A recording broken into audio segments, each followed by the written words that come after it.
बिस्मिल्लाहिर्रहमानिर्रहीम, अस्सलाम वालेकुम। उम्मीद है जी आप सब खैरियत से होंगे। अल्लाह का शुक्र है जी, हम भी बिल्कुल ठीक ठाक हैं। और आज का व्लॉग नीचे से स्टार्ट कर रहे हैं। आज शायद हमसे ऊपर ना जाए जी, काफी दिनों से हम ऊपर जाके व्लॉग नहीं बना रहे। और जब मैं ऊपर जाके व्लॉग नहीं बनाती ना तो मुझे ऐसा लगता है कि मैंने व्लॉग बनाया ही नहीं है। एक आदत सी पड़ी हुई है। आज ही असल में अब्बू दुनिया से गए थे 1 अक्टूबर को और 2 को उनको दफनाया गया था। आज 8 फरवरी है और आज मेरी अम्मी की इद्दत पूरी होगी। अल्लाह पाक उनको अजर दे और मेरे अब्बू की मग़फ़िरत फरमाए। सब लोग प्लीज़ मेरे अब्बू के लिए दुआ कीजिएगा। 3 बार सूरज फातिहा पढ़ के मेरे अब्बू की बख्शिश के लिए ज़रूर दुआ कर दीजिएगा। भाभी लोगों ने छोटी सी महफिल अरेंज की है, तो मेरी दोनों बहनें आ चुकी है। जेलम वाली भी आ गई है, बाजी भी आ गई हैं और महक फातिमा को भेजा हुआ है। लेकिन आज ना नूर हमारी थोड़ी सी लेट आई थी और संडे आज आखिरी दिन था। महक का भी घर में, कल से उसने कॉलेज चले जाना है, तो महक ही उसके साथ लग के ना जरा अच्छे से सफाई करवा लेती होती है। फिर मेरे से इतना डीपली उसके साथ साथ रहा नहीं जाता, इसलिए आज हम थोड़े से लेट हो गए। फिर महक को मैंने भेज दिया, बच्चियाँ वहाँ पे कुरान खानी कर रही थी, तो मैंने कहा चलो मैं भी आती हूँ। आने को मैंने इसीलिए पकड़ी है। और जी हमारा ओवन अभी तक यहीं पड़ा हुआ है, क्योंकि ओवन की अभी जो है ना प्रॉपर जगह नहीं बनी किचन में। आज एक बात सबसे कहा था, लेकिन फिर आज इसी चक्कर में जो है ना हम लोग रह गए। और आज ये सूट जो मैंने पहना है ना जी, ये मुझे मिला था सर्दियों के स्टार्ट में और अब सर्दियों के एंड में मैंने पहना है। तो आप लोगों ने पहली दफ़ा सुना होगा कि मुझे कहीं से सूट मिला है, तो मैं आपको आगे चल के बताती हूँ ये कहाँ से मिला था और क्यों मिला था और मैंने इतनी देर क्यों नहीं पहना। तो मैंने थोड़ा सा आगे काम करके अभी फिर पहुँचना है वहाँ पे। भाभी की अभी कॉल आई थी, तो मुझे बुरा भी लग रहा है कि मैं करीब होकर नहीं पहुँची। बस मजबूरियाँ जो होती है ना मुश्किल में डाल देती हैं। बर्तन धो के अभी सेट नहीं किए, क्योंकि एक बात सब कह रहे थे कि यहाँ ना इस दीवार ये थोड़ा सा रफ रफ है, क्योंकि ये जो हमारा पुराना किचन था ना वो बड़ा ही ज़ईफ था और उसमें आग जला जला के ना जो हमसे पहले लोग रहते रहे उन्होंने बड़ी काली दीवारें की हुई थी। तो ये दीवार वही है, ये सीमेंट नहीं उखाड़ा गया था, तो वो उसके जो स्याही है ना वो अभी खत्म नहीं हो रही है। तो हमने तो चलो बाद में इसको कवर कर ही लेना, लेकिन फिलहाल जो है ना मसला बड़ा बनता है। तो मैंने कहा शीट लगवानी है तो एक दफ़ा कवर कर लेते हैं, चाहे बाद में जो होगा देखा जाएगा। और साथ ही हमारा कल वाली वीडियो में आपने देखा था, वीडियो के में मैंने गंदले काटना शुरू की थी। गंदले काट गई थी मगर पालक और बाथू नहीं था, इसलिए फिर ना इसको मैं पकने के लिए नहीं रख सकी थी। तो अभी मैंने कहा इसको रख जाती हूँ। हो तो दे रही है, बुरा तो लग रहा है मुझे, लेकिन ये भी मजबूरी है। उधर चली गई तो कोई पता नहीं रात वहीं हो जाए और उस वजह से ना लेट हो जाएगा फिर काम। मैंने कहा रख जाती हूँ, फिर एक बार सबसे कहूँगी कि चूल्हा बंद कर देंगे। एक दफा चूल्हे पर रखा जाए फिर बस कोई मसला नहीं है। चलिए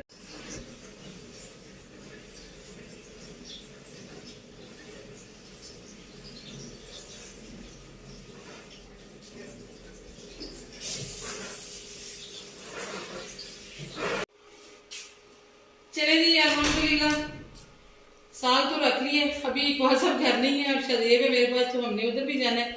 अब देखते हैं साग के साथ क्या बनता है। बस धोने का मसला था, धुल गया और रखा गया, बस ये टेंशन खत्म हो गई। हल्का चूल्हा करके चली जाऊंगी।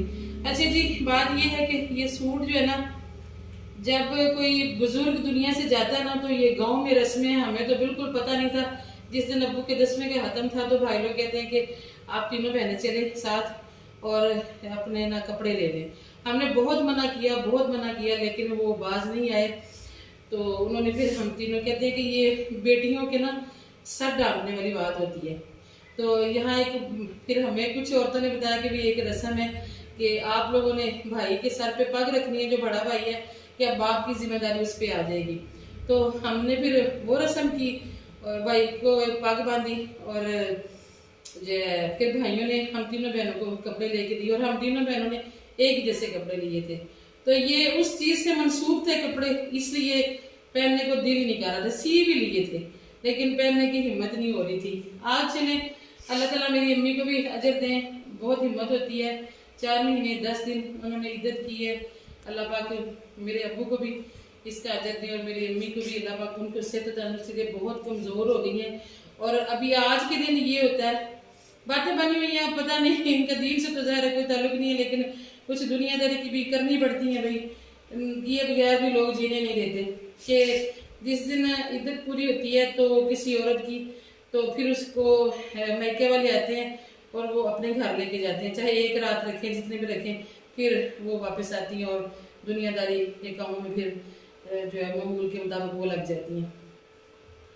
तो अम्मी के अब ना माँ बाप है ना भाई हैं, तो वहाँ से तो कोई भी नहीं आया, बल्कि एक जो भाई है वो तो ना समझ लगे अपने हवास में नहीं है, उनकी तबीयत कुछ ऐसी है, तो उनका एक ही बेटा वो भी एट ए टाइम आया था अबू के जनाजे के टाइम, और फौरन बाद चले गए थे खाना खा के। उसके बाद वो ना किसी खत्म पे ना दूध पे आज तक आए नहीं, उन्होंने पूछा ही नहीं कि उनको की इद्दत कब पूरी होनी है कब नहीं।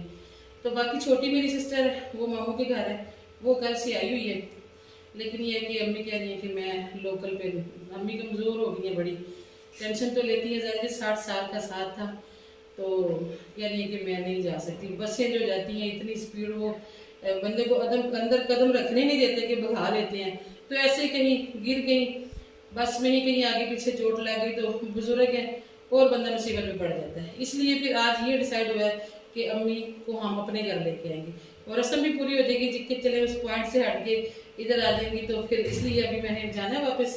अब अल्लाह करे कि बार सब आ जाए, शुक्र है मुझे आने की याद आ गई है, तो देखती हूँ जी अगर मैं वहाँ जाके आपके साथ कुछ शेयर कर सकती तो ठीक है, नहीं तो बाकी का ब्लॉग फिर घर आके बनाएंगे। अल्हम्दुलिल्लाह जी महफिल हो गई है और खाने का भी इंतज़ाम किया था भाभी ने, अल्हम्दुलिल्लाह अल्लाह का शुक्र है। और अम्मी बड़ी ही कमज़ोर हुई भी हैं और अभी अम्मी का कहीं पे भी जाने को इरादा नहीं है। असल में अम्मी का ना अपने बेटों से, अपनी बहुओं से, अपने पोतियों पोतों से ऐसा दिल लगा हुआ है ना, कभी भी मेरे घर, आप लोगों को पता है कि कभी भी किसी लोग में नहीं आती मेरे घर, कभी भी नहीं जाती है। बल्कि जब 1.5-2 साल पहले हमारे घर पे रहे, जब इनके घर बनना था, तो सारी गर्मियाँ धूप में ऊपर अपनी बहुओं के पास बैठी रहती थी, नीचे मेरे पास नहीं जाती थी। तो अल्लाह ताला उनका ऐसे ही बनाए रखे जी। भाभियाँ भी बहुत अच्छी हैं, भाई भी बहुत अच्छे हैं तो जाहिर बात है उनका भी इतना प्यार है, मोहब्बत है। तो अभी यही बात उलझी हुई है, अब क्या करें, वो जेलम वाली तो चली गई है, अब बड़ी बाजी भी कह रही है हमारे साथ चले, उनके साथ भी नहीं जा रही, अब मेरा साथ, मैं भी कह रही हूँ मम्मी चले। तो अभी असर की जाने हो चुकी है, तो कह रही हैं थोड़ी देर बाद जाऊँगी, थोड़ी देर बाद जाऊँगी, यहीं पे बात अटकी हुई है, अभी तक अम्मी जाने के लिए तैयार नहीं है। अब देखें जी क्या बनता है। मैंने कहा अम्मी अगर आपका दिल नहीं कर रहा तो एक चक्कर लगा के आ जाए, या हम आपको कहीं घुमा फिरा लाते, चले एक बात बन जाएगी, गए तो है ना कहीं भी, तो कह रहे चले ऐसे कर लेते हैं ऐसे करने पर एग्री हो गई है, रहने के लिए अपने घर से जुदा होने के लिए बिल्कुल तैयार नहीं है।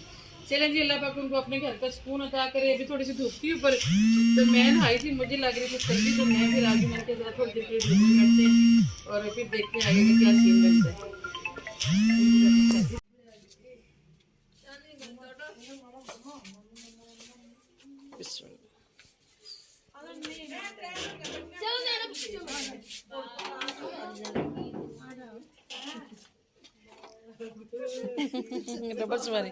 डबल सवारी पे पाबंदी है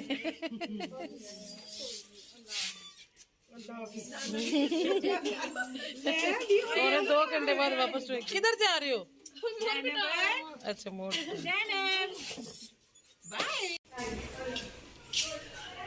आओ जी। वालेकुम अस्सलाम।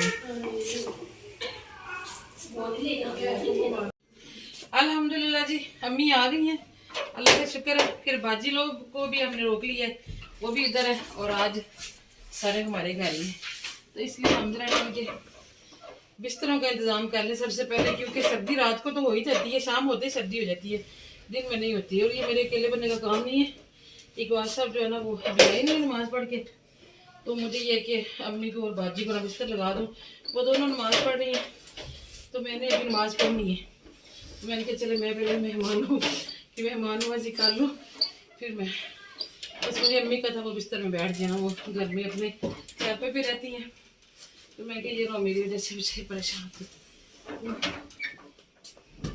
अम्मी जो है ना बड़ी रजाई नहीं लेती, उनकी ये परेशानी है, उनके लिए कोई तलाई निकालनी पड़ेगी, मतलब ये गद्दा जो नीचे बिछाने वाला होता है ना, अब वो मुझे लगता है दूसरी पेटी में वो खोलने भी मुश्किल है। ये बाजी के लिए हो गया। मेरे तकिए कितने नानू पतली लेती है रजाई।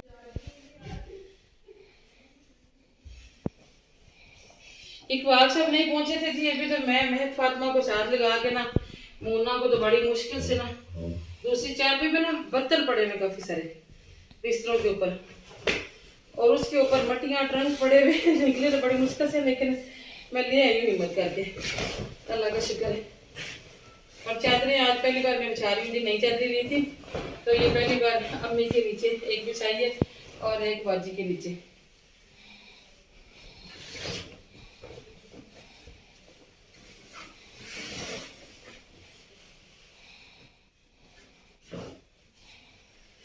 चल जी, ये मेरे जहेज की रजाई है, ब्लू कलर की वेलवेट की, तो ये फिक्स की हुई है, ये सिर्फ बाजी को देती हूँ और किसी को नहीं देती हूँ। बाजी बड़ी वहमी है, वो किसी का बिस्तर नहीं लेती, इसलिए ना ये उनके लिए फिक्स है, और जब भी है उनको यही देती हूँ। अम्मी रजाई नहीं लेती हैं, इसलिए फिर मैंने अम्मी के लिए ना तलाई निकाली है, वही थोड़ी मुश्किल हुई है निकालने के लिए। बाजी लोग तो आते रहते हैं, उनके लिए तो मैंने आसान पेटी में बिस्तर रखे हुए हैं। चलो जी,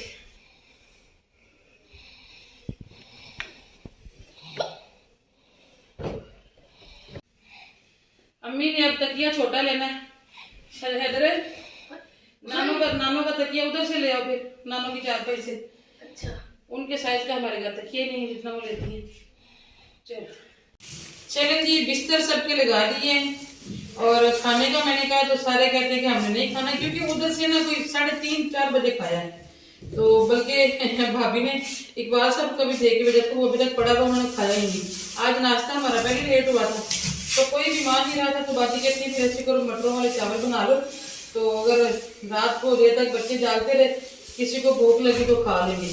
तो अभी फिर इकबाल साहब मटर लेके आए हैं, और इसको निकाल के तो हम बना लेते हैं मटर पुलाव जल्दी से। और आज हम अपनी इस वाली हांडी का इफ्तिताह भी करेंगे।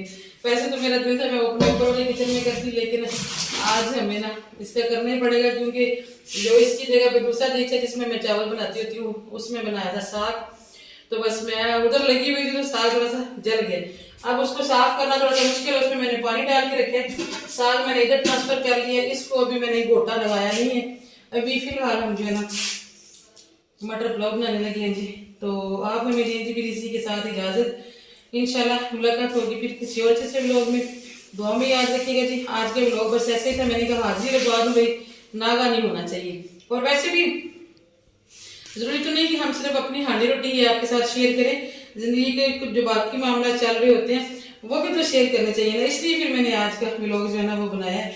तो आपको आज का व्लॉग कैसा लगा ये भी तो जरूर बताइएगा। अल्लाह पाक आप लोगों को खुश रखे, खुश रहे जी। जाते जाते चैनल को सब्सक्राइब कर दीजिएगा, दुआ में याद रखिएगा। और मेरी अम्मी के लिए आप सब ने लंबी जिंदगी के लिए खुसूसी दुआ करनी है, और आपने ये भी दुआ करनी है कि अल्लाह पाक मुझे हिम्मत तौफीक दे, तो मैं अपनी अम्मी को अपने हाथों से उम्रा करूँ। ये मेरी इस वक्त जिंदगी की सबसे बड़ी ख्वाहिश है। अम्मी को उम्रा पहले भी करवाया हुआ, लेकिन अपने हाथों से नहीं, साथ जाके नहीं करवाया, किसी के साथ भेजा था। तो वहां पे जाहिर बात है हर किसी कोई अपने लिए जाता है, हर किसी को अपनी फिक्र होती है। उनका बहुत शुक्रिया, उन्होंने जितनी हो सकता था हेल्प की, लेकिन मैं अम्मी की बातें सुन के ना दुखी हूँ थोड़ी सी, कि जो चीजें वहां पे सुकून देती हैं, सारा जो वहां के लुत्फ थे वो अम्मी ने नहीं उठाए। इसलिए दिल करता है कि अब आप खुद लेके जाएं, अपने हाथों से अम्मी को हर एक चीज की ज़ियारत भी करवाएं और दुआ भी करवाएं। अल्लाह पाक वो दिन दिखाएगी, ये आप सब ने जरूर दुआ करनी है। अल्लाह पाक आप सबको भी ये सादत नसीब करे, जिनके माँ बाप दुनिया में जिंदा हैं और जिनके चले गए हैं, उनको अल्लाह पाक जन्नतुल फिरदौस में आला मुकाम अता करे। मेरे अब्बू के लिए दुआ कर दीजिएगा जी। अल्लाह हाफिज़।